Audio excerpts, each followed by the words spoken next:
ನೀವೇನಾದ್ರೂ self study ಮಾಡ್ತಿದ್ದೀರಾ ಅಂತ ಅಂದ್ರೆ ನಾನು ಹೇಳೋ ನಮ್ಗೆ ಹೇಗೆ ಪ್ರಿಪೇರ್ ಆಗ್ಬೇಕಪ್ಪ ಅಂತ ಎಲ್ಲ ಅದ್ರಲ್ಲೇ ಕವರ್ ಆಗೋದು. ನಮ್ಗೆ ಯಾವ ರಿಸೋರ್ಸ್ ನ ರೆಫರ್ ಮಾಡ್ಬೇಕು, ನೀವು ಯಾವ್ಯಾವ ಸಬ್ಜೆಕ್ಟ್ ನ ಈಸಿಯಾಗಿ ಫೋಕಸ್.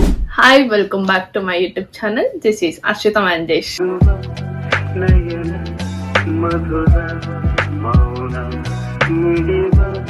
ನನ್ನ ಲಾಸ್ಟ್ ವಿಡಿಯೋಲಿ ನಾನು CFTRA ಅಂದ್ರೆ ಏನು, ಹೇಗಿರುತ್ತೆ ಎಂಟ್ರೆನ್ಸ್ ಎಕ್ಸಾಮ್ ಅಂಡ್ ಯಾಕೆ ಆ ಎಕ್ಸಾಮ್ ಬರೀಬೇಕು ಅನ್ನೋದ್ರ ಬಗ್ಗೆ ಹೇಳಿದೆ. ಇನ್ ಕೇಸ್ ನೀವೇನಾದ್ರೂ ಆ ವಿಡಿಯೋ ನೋಡಿಲ್ಲ ಅಂದ್ರೆ ನೋಡ್ಕೊಂಡ್ ಬನ್ನಿ. ಈ ವಿಡಿಯೋಲಿ MSc ಎಂಟ್ರೆನ್ಸ್ ಎಕ್ಸಾಮ್ ಅಲ್ಲಿ ಯಾವ್ಯಾವ ಸಬ್ಜೆಕ್ಟ್ಸ್ ಇರುತ್ತೆ ಮತ್ತೆ ರಿಸೋರ್ಸ್ ಮೆಟೀರಿಯಲ್ಸ್ ಏನ್ ನೀವು ರೆಫರ್ ಮಾಡ್ಬೇಕು ಅನ್ನೋದ್ರ ಬಗ್ಗೆ ಹೇಳ್ತೀನಿ. ಎಕ್ಸಾಕ್ಟ್ ಆಗಿ ಯಾವ್ಯಾವ ಬುಕ್ಸ್ ನ ನೀವು ರೆಫರ್ ಮಾಡ್ಬೇಕು ಮತ್ತೆ ಎಲ್ಲೆಲ್ಲಿ ಮೆಟೀರಿಯಲ್ಸ್ ಸಿಗುತ್ತೆ ಅಂಡ್ ಹೇಗೆ ಪ್ರಿಪೇರ್ ಆಗ್ಬೇಕು ಅನ್ನೋದ್ರ ಬಗ್ಗೆ ಹೇಳ್ತೀನಿ. Come let's go. First, syllabus ಏನೇನಿದೆ.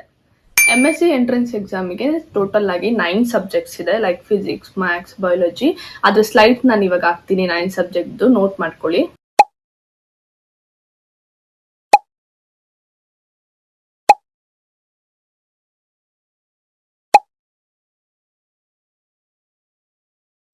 ಅಂಡ್ ಈ ಎಕ್ಸಾಮ್ ಹೇಗಿರುತ್ತಪ್ಪ ಅಂತ ಅಂದ್ರೆ ಟೋಟಲ್ ಆಗಿ 100 ಕ್ವಶನ್ಸ್ ಇರುತ್ತೆ. 100 ಮಾರ್ಕ್ಸಿಗೆ 1 ಕ್ವಶನ್ಗೆ 1 ಮಾರ್ಕ್ಸ್ ಇರುತ್ತೆ. ಇನ್ ಕೇಸ್ ನೀವು ಯಾವ್ದಾರೋ ಕ್ವಶನ್ ತಪ್ಪು ಮಾಡಿದ್ರಿ ಅಂತ ಅಂದ್ರೆ 1/4 ಮಾರ್ಕ್ಸ್ ಅಂತ ಅಂದ್ರೆ 0.25 ಮಾರ್ಕ್ಸ್ ಡಿಡಕ್ಟ್ ಮಾಡ್ತಾರೆ. ಇನ್ ಕೇಸ್ ನೀವು ಯಾವ್ದಾದ್ರು ಆನ್ಸರ್ ಮಾಡಿಲ್ಲ ಅಂತ ಅಂದ್ರೆ ಅದಕ್ಕೇನು ನೆಗೆಟಿವ್ ಮಾರ್ಕ್ಸಿಂಗ್ ಇರಲ್ಲ.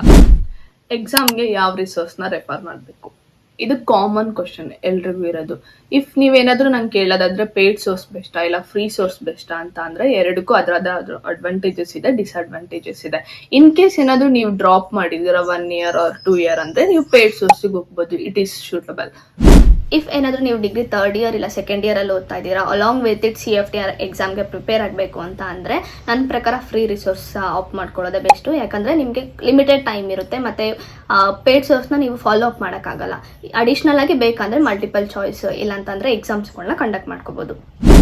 ಇಫ್ ಏನಾದ್ರೂ ನೀವು ಸೆಲ್ಫ್ ಸ್ಟಡಿ ಮಾಡ್ತಿದ್ದೀರಾ ಅಂತ ಅಂದ್ರೆ ನಾನು ಹೇಳೋ ಮೆಟೀರಿಯಲ್ಸ್ ನ ರೆಫರ್ ಮಾಡ್ಬೋದು. ಯಾಕಂದ್ರೆ ತುಂಬಾ ಜನ ಇದನ್ನೇ ಪ್ರಿಫರ್ ಕೂಡ ಮಾಡ್ತಾರೆ ಅಂಡ್ ನಾನು ಕೂಡ ಇದೇ ಮೆಟೀರಿಯಲ್ಸ್ ನ ರೆಫರ್ ಮಾಡಿದ್ದು. ಒಂದು ಪ್ರೋ ಟಿಪ್ ಕೊಡೋದಾದ್ರೆ ತುಂಬಾ ರಿಸೋರ್ಸ್ ನ ರೆಫರ್ ಮಾಡಬೇಡಿ, ಯಾವ್ದಾರ ಒಂದು ಆಥರ್ ನ ರೆಫರ್ ಮಾಡಿ. ಸೊ ನೀವು ಕನ್ಫ್ಯೂಸ್ ಆಗೋದು ಅವಾಯ್ಡ್ ಆಗುತ್ತೆ. ಇವಾಗ 1 by 1 ಬುಕ್ಸ್ ನೇಮ್ಸ್ಗಳನ್ನ ಹೇಳ್ತೀನಿ ಅಂಡ್ ಪಿಕ್ಚರ್ಸ್ ಹಾಕ್ತೀನಿ, ಸ್ಕ್ರೀನ್ ಶಾಟ್ ತಕೊಳ್ಳಿ ಇಲ್ಲ ನೋಟ್ ಮಾಡ್ಕೊಳ್ಳಿ.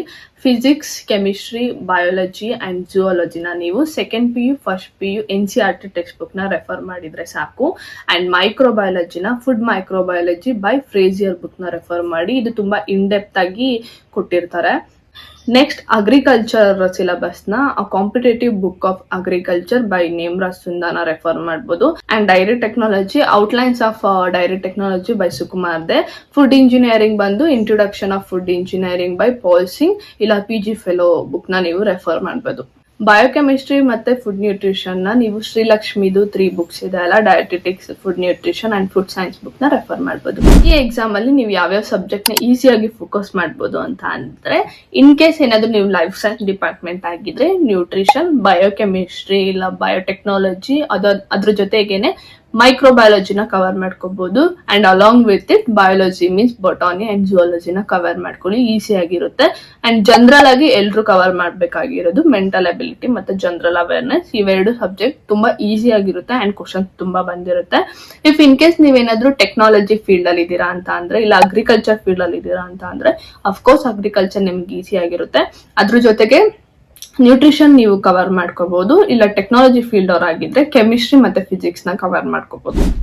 ಅಂಡ್ ಮ್ಯಾಥ್ಸ್ ನ ನೆಗ್ಲೆಕ್ಟ್ ಮಾಡಕ್ ಹೋಗ್ಬೇಡಿ. ತುಂಬಾ simple topics like probability, matrix ನ ಕವರ್ ಮಾಡ್ಕೊಳ್ಳಿ. ಯಾಕಂದ್ರೆ ಮ್ಯಾಥ್ಸ್ ಅಲ್ಲಿ ತುಂಬಾ ಕ್ವಶನ್ಸ್ ಬಂದಿರುತ್ತೆ ಅಂಡ್ ಈಸಿ ಆಗಿ ಇರುತ್ತೆ. 2nd PU ಓದಿರೋದು ಸಿಲೆಬಸ್ ಎಲ್ಲ ಆಲ್ಮೋಸ್ಟ್ ನೆನಪಿರುತ್ತೆ. ಒಂದ್ಸಲಿ ರಿವೈಸ್ ಮಾಡ್ಕೊಳ್ಳಿ. ಯಾಕಂದ್ರೆ chemistry, physics, biology, botany and geology ಎಲ್ಲ ಅದರಲ್ಲೇ ಕವರ್ ಆಗುತ್ತೆ ಅಂಡ್ ಮೇಜರ್ ಸಿಲೆಬಸ್ ನಿಮಗೆ ಅಲ್ಲಿ ಕವರ್ ಆಗ್ಬಿಡುತ್ತೆ. ಎಕ್ಸಾಮ್ಗೆ ಹೇಗೆ ಪ್ರಿಪೇರ್ ಆಗ್ಬೇಕಪ್ಪ ಅಂತ ಅಂದ್ರೆ ಫಸ್ಟ್ ಸ್ಟ್ರಾಂಗ್ ಬುಕ್ಸ್ ಗಳು ಇರುತ್ತಲ್ಲ, ಯಾವ್ದಾವ್ದು ಮೇನ್ ಬುಕ್ಸ್ ಮತ್ತೆ NCERT ಬುಕ್ಸ್ ನ ಕವರ್ ಮಾಡ್ಕೊಂಡ್ಬಿಡಿ. ನೆಕ್ಸ್ಟ್ ಬೇರೆ ಸೆಕ್ಟರ್ಸ್ ಗೆ ಹೋಗಿ ಅಂಡ್ ಶಾರ್ಟ್ ನೋಟ್ಸ್ ಗಳು ಮಾಡ್ಕೊಳ್ಳಿ. ಯಾವ್ದಾವ್ದು ಇಂಪಾರ್ಟೆಂಟ್ ಕೀವರ್ಡ್ಸ್ ಇರುತ್ತೆ, ಇಲ್ಲ ಫಾರ್ಮುಲಾಸ್ ಇರುತ್ತೆ, ಇಲ್ಲ ಟೆಕ್ನಿಕ್ಸ್ ಇರುತ್ತೆ. ಅಂಡ್ ರೆಗ್ಯುಲರ್ ಆಗಿ ಕ್ವಶನ್ ಬ್ಯಾಂಕ್ಸ್ ಗಳನ್ನ ಅಟೆಂಡ್ ಮಾಡ್ತೀರಿ, ಮಾರ್ಕ್ ಟೆಸ್ಟ್ ನ ಅಟೆಂಡ್ ಮಾಡ್ತೀರಿ. ಟೈಮ್ ಮ್ಯಾನೇಜ್ಮೆಂಟ್ ಮಾಡಿ, ಯಾಕಂದ್ರೆ ನಿಮ್ಗೆ ಎಕ್ಸಾಮ್ ದಿನ ಅದೇ ತುಂಬಾ ಇಂಪಾರ್ಟೆಂಟ್ ಆಗೋದು. ಸೊ ಇದಾಗಿತ್ತು CFTR ಎಂಟ್ರೆನ್ಸ್ ಎಕ್ಸಾಮ್ ಸಿಲೆಬಸ್ ಮತ್ತೆ ರಿಸೋರ್ಸ್. ಇಫ್ ಏನಾದ್ರೂ ನೀವು ಪ್ರಿಪೇರ್ ಆಗ್ತಿದ್ರೆ remember consistency is a key. And ಯಾರಾದ್ರೂ ಪ್ರಿಪೇರ್ ಆಗ್ತಿದ್ರೆ ಅವ್ರಿಗೆ ಈ ವಿಡಿಯೋನ ಫಾರ್ವರ್ಡ್ ಮಾಡಿ, ಹೆಲ್ಪ್ ಆಗುತ್ತೆ. ಇಲ್ಲ ಇನ್ನು ಎಕ್ಸ್ಟ್ರಾ ರಿಸೋರ್ಸ್ ಏನಾದ್ರೂ ಬೇಕು ಅಂತ ಇದ್ರೆ ಕಮೆಂಟ್ ಮಾಡಿ. ಅಂಡ್ ಈ ವಿಡಿಯೋ ಇಷ್ಟ ಆಗಿದ್ರೆ ಲೈಕ್ ಮಾಡಿ, ಶೇರ್ ಮಾಡಿ ಅಂಡ್ ಸಬ್ಸ್ಕ್ರೈಬ್ ಮಾಡೋದನ್ನ ಮರಿಬೇಡಿ. ನೀವು in the next video. Bye.